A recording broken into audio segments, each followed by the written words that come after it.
వచ్చాక వీడు కనిపించలేదు. అసలు ఫోన్ లేకుండా ఎక్కడికెళ్ళాడు వీడు? కనీసం అమ్మ నా ఫోన్ కనిపించట్లేదు, నువ్వు చూసావా అని ఫోన్ కూడా చేయలేదు. ఏదో ఫోన్ కూడా అవసరం లేనట్టు వెళ్ళిపోయాడు వాడు. అయినా అంత అర్జెంట్ పనులు ఏమున్నాయి వాడికి? ఆఫీస్లో వాడికి పనేం లేదు, పోనీ మనమేం పనులు చెప్పలేదు. ఇంకా ఎక్కడికెళ్తాడు వాడు? ఖచ్చితంగా దాంతోనే లేచిపోయి ఉంటాడు. అయినా మనం మాట్లాడుకోవడం ఎందుకు? కాసేపట్లో వాళ్ళ ఫ్రెండ్స్ వస్తారు కదా, వాళ్ళ నోటితోనే చెప్పిస్తాను.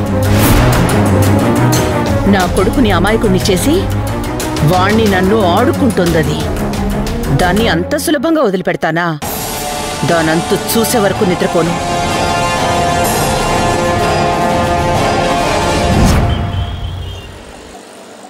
Excuse me. సౌర్య అని మా చెల్లెలు ఎంగేజ్మెంట్కి రెడీ అవ్వడానికి వచ్చింది కదా?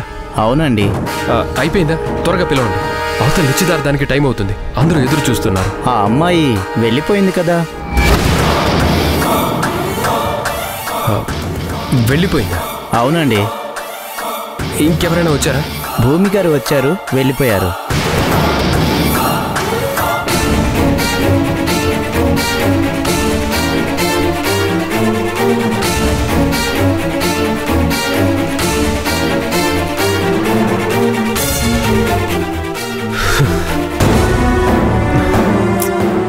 భూమి ఫోన్ అంటే స్విచ్ ఆఫ్ వస్తుంది. మావయ్య గారు ఉన్నారని చెప్పాడు కదా, ఆయనకి చేద్దాం.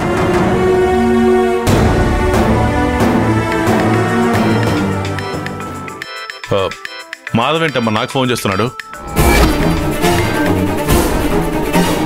కొంపతీసి శౌర్య ఇంట్లో లేదన్న విషయం తెలిసిపోయిందా?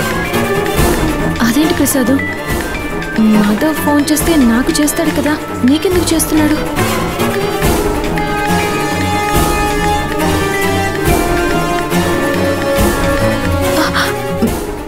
నా ఫోన్ ఎప్పుడు స్విచ్ ఆఫ్ అయింది? అంటే మాధవ్ పార్లర్కి వెళ్ళి నువ్వు నాతోనే ఉన్నావన్న విషయం తెలుసుకుని ఉంటాడు, అందుకే నీకు కాల్ చేశాడు.